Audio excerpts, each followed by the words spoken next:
Welcome back to Relative Conscious. My name is Tony Brown. My name is Irvin Bryant. Shout out to the DJ for making our beat. At DW Made That on social media. And follow us on social media. At Kinda Woke on Instagram and Twitter. Relatively Conscious everywhere else. Like, subscribe, follow, and tell us what you think about Afghanistan. President Joe Biden said we're out of there. He set a date. And before we even go there, I want to start from the beginning.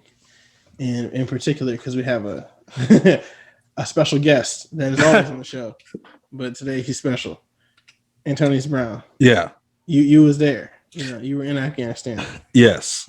And so we're gonna start with this. How long have we been over there? Since October 2001, low keto, third week of September 2001. Like the week afterwards, right? We were already there. So that's a smooth. I'm gonna round up 20 years, basically. Okay. I was 6. Right. And so you saw 9/11 on TV. Yes. And then you was like, I'm gonna be there. I'm gonna play my part.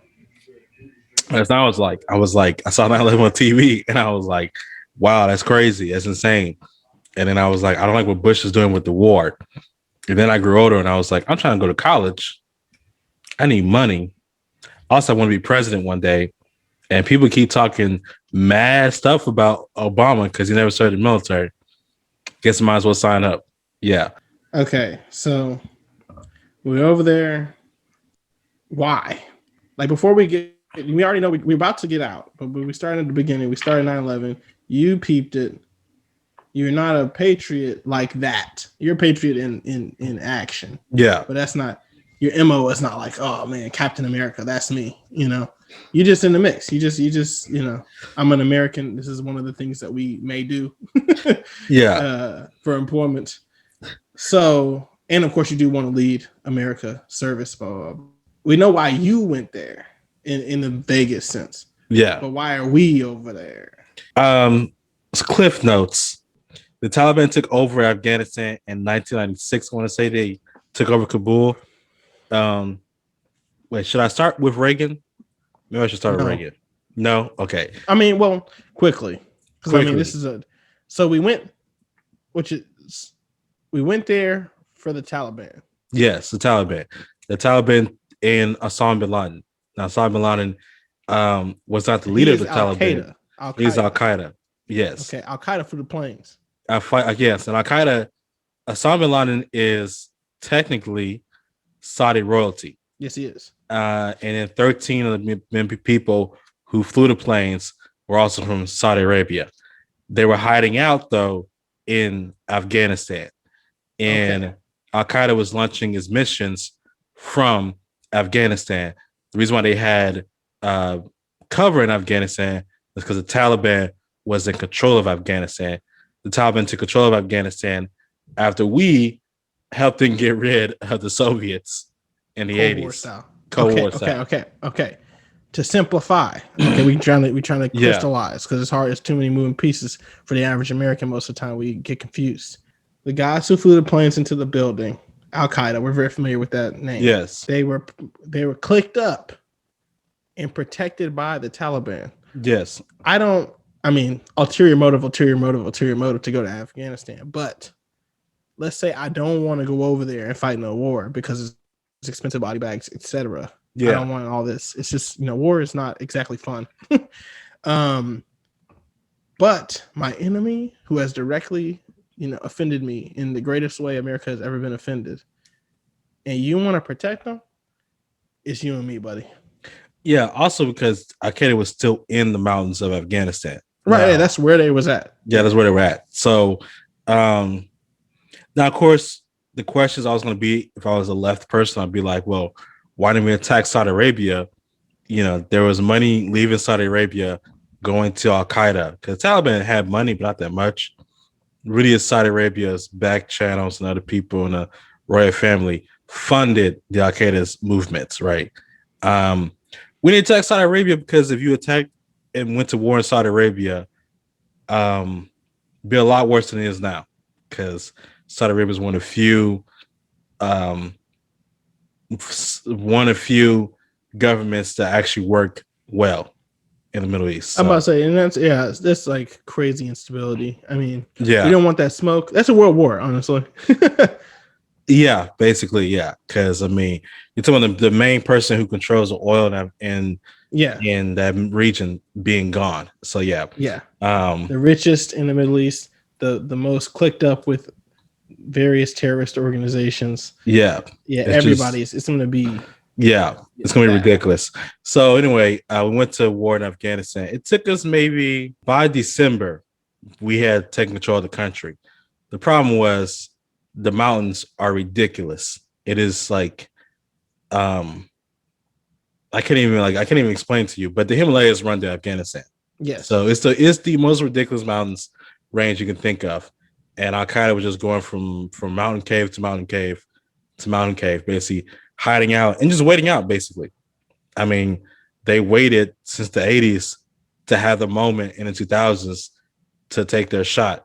And they're willing to wait as long as possible to wait us out, basically. Um, and as our teacher told us, professor told us, Professor Mike said, time in the Middle East is told in hundreds of years, Yes. not in decades. So, like, if Al Qaeda had to wait 100 years to get back, that would be fine for them, you know. And so we took control of the country. The Taliban went into the mountains. Um, but the main problem was that, and this goes to a Bush administration, they never committed enough troops for to actually do a war in Afghanistan. So the number was much higher than it actually need to be. But Rumsfeld and Bush didn't want to commit that many troops.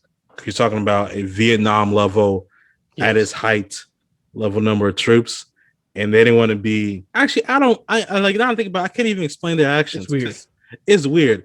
I guess they thought maybe we can win a war by like kind of doing a war, but not to have that many troops. So we have to do a draft, basically. So you're fighting a war And with also, we were very mad about Vietnam. Famously mad. So if you don't, if you want to do, Vietnam did not 9/11 us. yeah, So that's where you're like, well, maybe you could have done, people would have been okay with it because 9/11 was crazy, but unprecedented for America. But we did not want to repeat that, and so we didn't. yeah. Also, we didn't want to do a draft, and so And drafts are whack. I mean, yeah, 100% honest with you, not me. But if you want to fight a war with an all volunteer army, you can't. Like it's gonna be hard to do that, basically. And so we just never especially if we're fighting in Iraq as well, which happens 2 years later. We were up. So basically, we won. Okay, won as in we had control of Afghanistan, and we're building a government. And they held it for their first election in 2002. So after a year, they held their first elections, basically, and that is in the 10 minutes version of this victory in Afghanistan. And so then we're like, well, we keep chasing the Taliban in the mountains, but that doesn't seem to be a working strategy for American people because they still don't feel their bloodlust has not been satisfied after 9/11. Let's go to war in Iraq. And the reason why I bring up Iraq is because Afghanistan becomes this is a term a lot of people use, and I feel is necessary here. It becomes the bastard war, basically. So Iraq becomes the main war that everybody's focused on, right? Because you're toppling at that point the third largest military in the world. It took us a month to do that, by the way. And then it becomes fighting in the streets, a much more urban war. Iraq as a country is much more popularized and people know about it much more than they know about Afghanistan. And so that war becomes George Bush's legacy, the Iraq war. And the entire time we're fighting in Iraq, we have to split our resources in half, basically, and fight Afghanistan also. But instead of splitting our resources in half, we split them in thirds and we fight in Iraq and Afghanistan at the same time. And it's just never good because we don't have the right equipment. We don't have enough support. I want to say there are periods where Afghanistan is much more deadly than Iraq. We just don't have enough soldiers to be fighting in Afghanistan, because the country of Afghanistan is huge. It is humongous.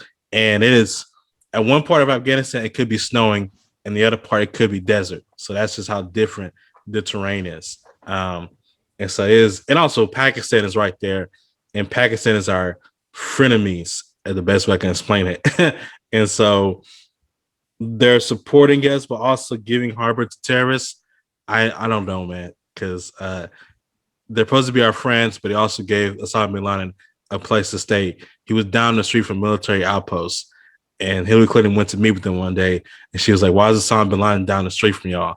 And they're like, "I don't know anything about that." As if you wouldn't know that Osama bin Laden was staying down the street from Fort Hood, basically. Um, but yeah, it gets real interesting. But the main thing for me is that our goal was maybe too optimistic, So that like, we could actually get Osama and well, not defeat. that, because we wanted to get Osama, What's but the wait? Say the goal plan. I think the goal, and if you ask George Bush what the goal was, get Osama, number one. Number two, build a government in Afghanistan, a democratic government in Afghanistan. Shut down the Taliban. Yeah. And number three, rebuild Afghanistan and make it like bring it to the 21st century, basically. And so build schools, roads, telephone lines, electric lines, reshape the population to where they're okay with girls learning how to read, which is a whole nother thing that's insane. But like really like transform the country and build a military strong enough that it can fight the Taliban one-on-one, which means build an Afghan Air Force, which is also the Air Force based in Afghanistan. We're trying to build an Afghan Air Force, which is insane. But they're also trying to build an Afghan military, a special forces, not a Navy per se, but something like a Navy, and also Air Force. And that takes like 100 years to do that. That takes a long time to do something like that, and a lot of money. And you're fighting another war at the same time in Iraq while you're doing this in Afghanistan. And when Obama becomes president, famously, Petraeus tells him to take $1 trillion in 10 years to win the war in Afghanistan. And Obama says there's nothing good enough, or there's nothing in Afghanistan that's worth spending $1 trillion in 10 years. And so we never fully commit to the war in Afghanistan. And so we're pulling out now because we never really fully got into it. Okay. So we want to leave, and we've been wanting to leave because it sucks, right? Yeah. So we're fighting the Taliban. For the longest, we were trying to find Osama. We're trying to set up a society that, where we leave it better than we came, better than the way we found it. And that is not happening. So in my lifetime, every president since Bush was like, every candidate since Bush was saying, I'm going to end the war in Afghanistan. Now, Biden says he's going to do it. But why has it not been done? Everybody said he wanted to do it. It was like part of them being elected. American people were like, yeah, end it. I'm tired of this. Yeah. The war is absurdly long. People keep on coming back in body bags. Hate that. People forgot why we're over there in the first place. So why, when Obama said it, when Trump said it, was it not true that we were actually going to leave? Why we haven't left? Because every time a president says I want to leave, they get into the White House and they're like, okay, well, if you leave, I understand the Taliban is going to take over. And they're like, well, what do you mean the Taliban is going to take over? Like, the government we set up is too weak to hold their own. And so when Obama came in, he told Petraeus his main goal was to make the Afghan army and the Afghan Air Force strong enough to fight on their own, basically. And so whenever we rode out on missions, now being a combat engineer and doing rock clearance, my job was a job we did not want to teach the Afghan army how to do very well, because if we ever had to show back up in Afghanistan, we didn't want them knowing to do what we did, basically. That makes sense. So we didn't want to teach them our tactics too much. But regular infantry, the Afghan army rode out with us regularly to do regular infantry tactics, Mm-hmm. and they stay like they fought courageously. And so some of these guys will talk about Afghan army and talk about them, like they, talk about their mama and everything else.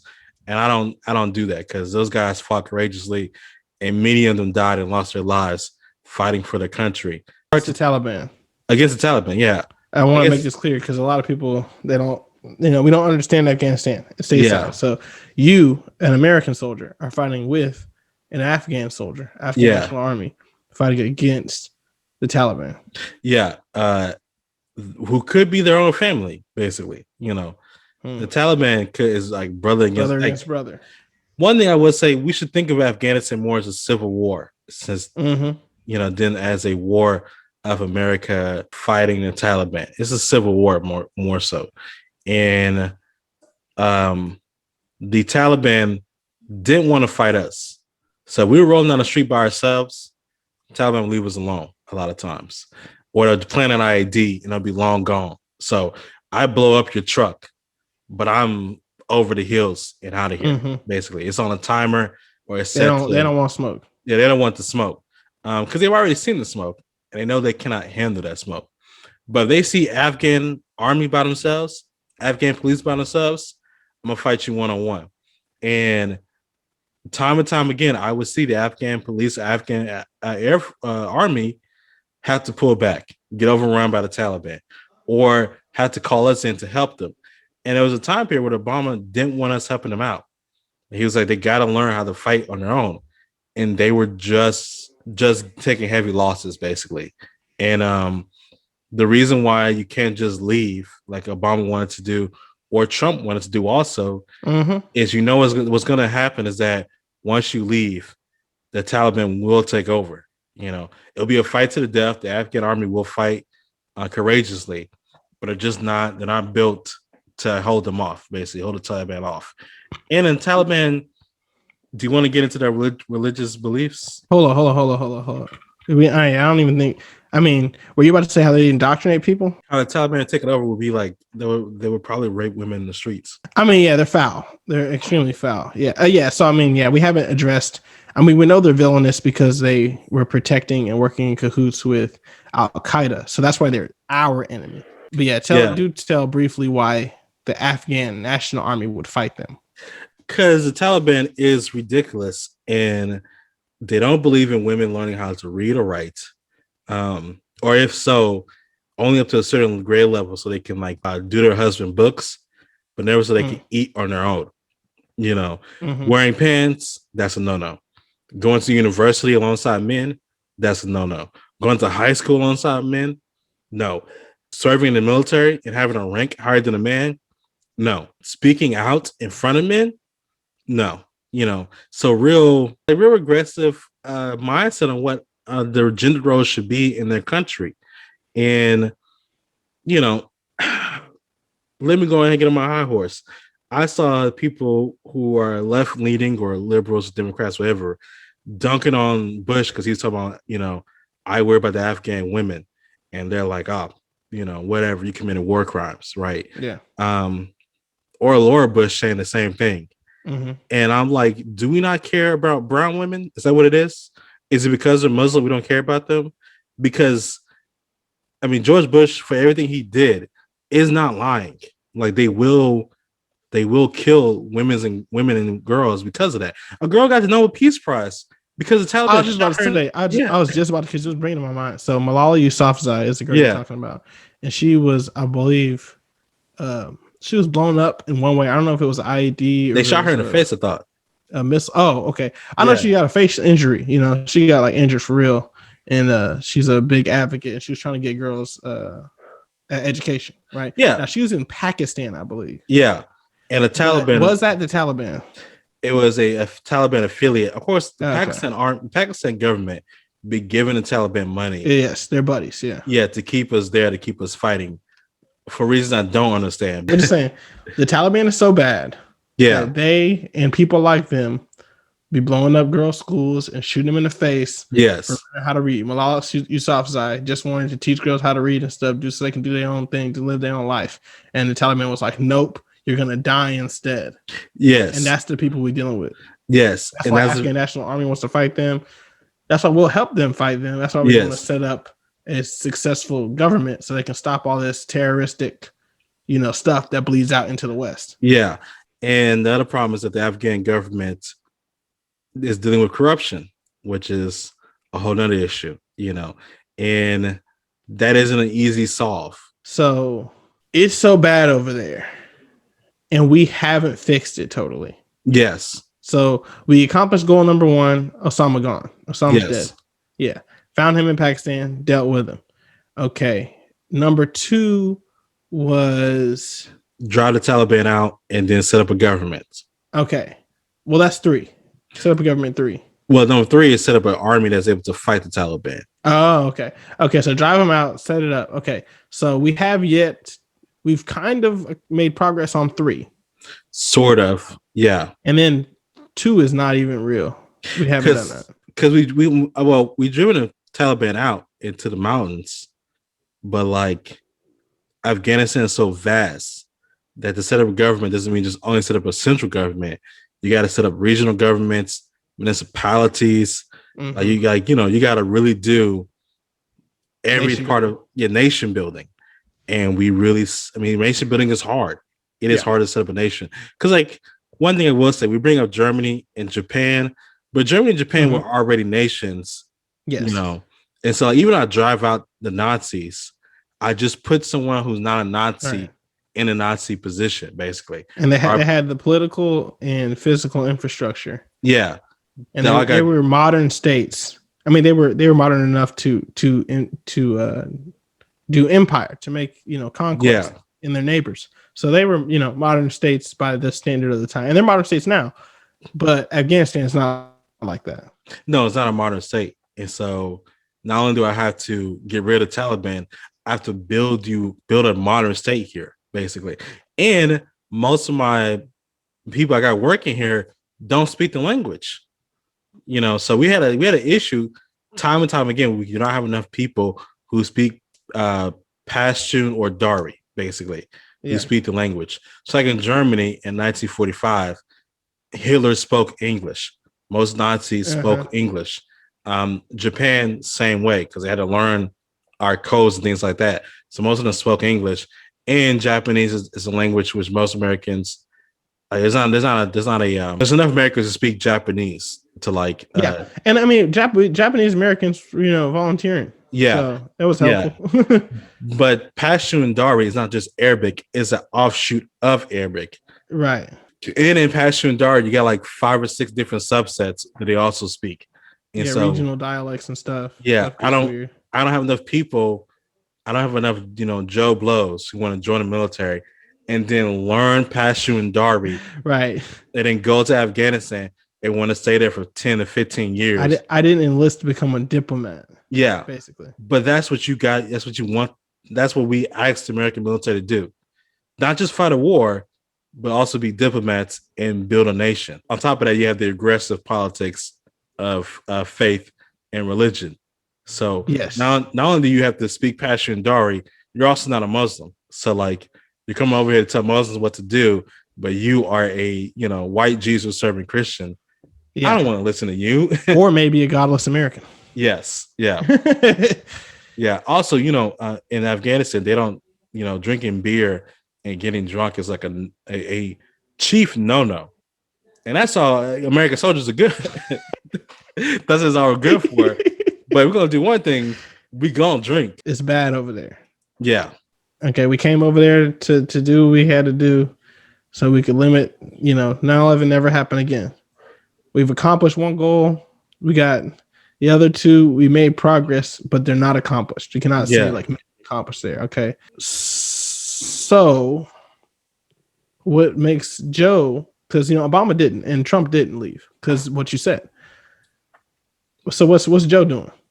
Because people are criticizing him, and he said it's just about time. Well, Joe's son Bo fought in Afghanistan. He was high enough in rank where he was beans and bullets, as they call in the military, which where he was dealing with the infrastructure of how we fight war. So the vehicles we have, the gun I have, the ammunition I get issued to me, the food I eat, all that type of stuff, right?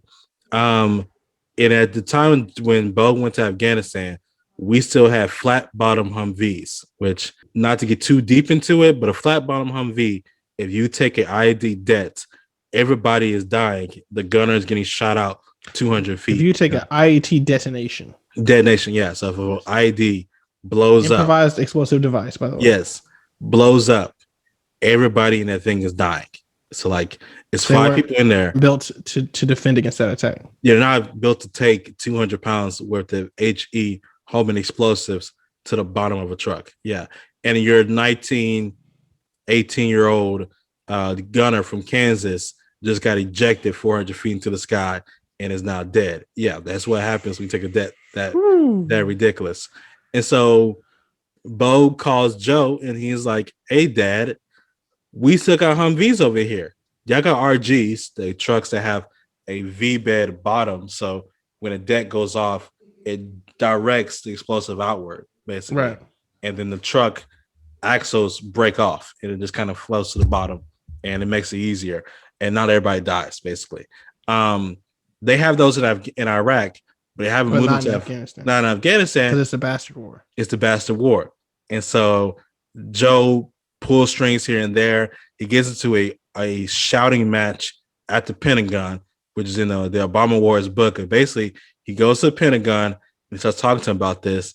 And he really gets like pissed off. He's like, his son is in the hot zone. So like, I'm not just another congressman coming up here to talk to you about this. My son is actually in the hot zone. So like, I actually know what I'm talking about. And you trying to tell me, well, you know, this, that, another. I'm not trying to hear that. My son is actually in the way of danger. Yeah. So you're gonna get they spent the money and got the vehicles over there. But you know, I think ever since that point, Joe was not trying to fight this war anymore. Because I think he came to the mindset that the Pentagon was not trying to win this war. Because if you were trying to win the war, you would spend the resources, get the troops over there, get the vehicles over there, do what's necessary. But you're just doing enough to keep fighting and fight for another day. And if you're not going to win the war, why still be over there? Joe is different because I think Joe has a personal connection to it that's much stronger. Okay. Lots of questions answered. And I think it's the final question. Is this the move? So I see why. It makes a lot of sense. If we're not going to fight it for real, you know, we've accomplished 1 of 3 goals. If we're not going to fulfill the other 2 goals, which are expensive, you know, in every way, costly. And we've already spent 20 years, you know, in one way or another, depending on your count. But between $3 to $4 trillion, you know, yeah. So like, if you're not going to get off the pot, basically. But is that the right move? Because the consequences of leaving are still the consequences of leaving. So ANA, Afghan National Army, is in the state that it is in, and the Taliban is in the mountains. Yes. So when we leave, I mean, I get it. If we're not going, you know, we're not handling business the way that would solve the problem totally, we should leave if we're not going to commit to it. But when we leave, will the situation be bad enough to warrant us coming back? And then we say it's a mistake. Well, I mean, in Iraq, we left. ISIS took over. And we came back to fight ISIS. But we didn't truly come back in the same form we came in at the beginning of the Iraq war. And so if the Taliban comes in and takes over, we may come back, bomb the Taliban from the skies, do a couple of foot patrols. Because one thing I will say is that America's military might is ridiculous and unmeasurable. But to put it very simply, we could drive the Taliban out in a month. They took over again. When ISIS took over, it took us about 2 years and we got rid of them, basically. When we first went into Iraq, they had the 3rd largest military. The Marines went from the outside of Iraq to Baghdad in a month. They took down Saddam Hussein's empire, basically, you know. And so America's military is strong enough to where we could technically leave and then have to come back, stump out a fire, and then leave again. You know, and that's maybe what we just keep doing, basically, in this region, where we leave, come back, stomp out a fire real quick, you know, bomb Kabul, get rid of the Taliban, and then go back home. Basically, that's what we did in Iraq. We came, we bombed the heck out of ISIS in Baghdad, and then went back home. You know, and that's the war that Barack Obama wanted to fight. He didn't want to fight a serious war, and that's a war that Donald Trump wanted to fight also. He didn't want body bags coming home. So if I can shoot off missiles from a aircraft carrier in the sea and then call it a day, that's much easier for me. You know, forget the people, the women, the children, all that. I'm not trying to deal with that. I'm just trying to, get rid of it and then go home. You know, if you want to hear do you want to hear my solution for the problem? Okay, wait. So what's the answer? So yeah, we got a lot of details there. What's the answer to the question of is it a mistake before we get to your solution? The answer to is a mistake is what do you consider to be your objective? So if your objective is to save American lives, we good. But if your objective is to save the Middle East, you're bad. Yeah. If your objective is to save American lives, get out of the region and stop having soldiers go over there, then it's the correct answer. If your objective is to save women and children in Afghanistan, it's not the correct answer. But I don't believe that, I'm gonna be honest, I don't believe anybody, Democrats, the left, the right, anybody really cares about women and children in Afghanistan. I don't think they really care about that. I think because they've grown callous, other things about it. They got the women and children here they care about, but I don't think they really care about that issue. And so therefore, this is the correct answer if you only care about American lives and soldiers going over there. So what's your solution? Well, I mean, Afghanistan is right next to China. So just do what you did in Japan and Germany. We set them up, nation build, spend the money. Not nation build so much, but like just build bases everywhere. And stack them full of US soldiers and just wait. At some point, but that's occupation. We're gonna keep doing. We're just gonna keep doing what we've been doing. That's what Germany is. But okay, we're not in Germany. It's no hot zones in Germany. Yeah, but I mean, like, fight the Taliban enough. Yeah, but like, pretty much you keep fighting the Taliban because it keeps giving you soldiers who have actual combat experience, and so you just stay there the entire time. I mean, the reason why we're in South Korea, the reason why we're in Japan, the reason why we're in Germany is only so if Russia or China, gets acting funny, I have enough soldiers close enough that we could actually launch a full-scale war against them. Right, but Afghanistan isn't as stable as Japan or Germany. Doesn't need to be. Just needs to be stable wherever the bases are. No, okay, but I'm saying, like, you say your solution to the Afghanistan problem is to set up a base so we can fight China? I don't get it. The solution to the Afghanistan problem is use it as a staging point for soldiers. And if we're there longer, the Afghanistan problem, it solves the problem that you still be by our presence. We prop up the Afghanistan government. Mm-hmm. By our presence, we build schools, we do other things close enough to the base where the Taliban cannot mess with them. And if you're an Afghan mother or father, if I live close enough to a base, my life is significantly different than I live further away from them. And so I live close to a base. My child goes to a school where American students like yourself probably come and teach them English and reading and writing. And then they go to America to go to school there. And at some point I immigrate over to America, and that's where my life is. But if I live too far from the base, my life is probably ruled by the Taliban. That is your best bet, because everything else is too, I don't know, this isn't a hard question to answer, but is it impossible to build nations in the 21st century? I mean, I will say again, Japan and Germany, though we did lay waste. But the 21st century. Bullets and bombs were everywhere. And the progress gap between, and this is I mean, you're talking humongous problems, like global, obviously it's global, but I mean, this is a problem in some parts of Central and South America, and especially in Africa, where the development is just astronomically different. I mean, yeah, and then you got corruption and terrorism. I mean, it's the problem is too large for most to grasp. But yeah, Because is it possible to be like, I'm gonna make a modern state out of this? I have no clue. I really do not know the answer to that, because that is so hard when you got culture that's not even thinking about what you're talking about. We're trying to keep women from reading. We want yeah, to, democracy. I don't even know if I like that. because like, what about Sudan? Because like South Sudan is a 21st century nation, and they stay in pretty much in a state of civil war, Yeah, on and off, and like and that's I don't know. Yeah. yeah, What do you do there? Nobody has the time between all the fighting. And of course, most of the population isn't actually engaged in the fighting, but the fighting takes place in their country to build anything. yeah, And they just got independence as a state for what? It's truly wild. I don't yeah. know. And so like Afghanistan is 20 years old, 19 years old as a modern constitutional democracy. Sudan is also, younger, maybe 10 years old, maybe 12.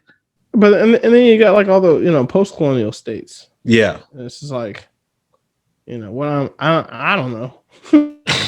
Democratic Republic of Congo. We had a president for like 50 years. Yeah.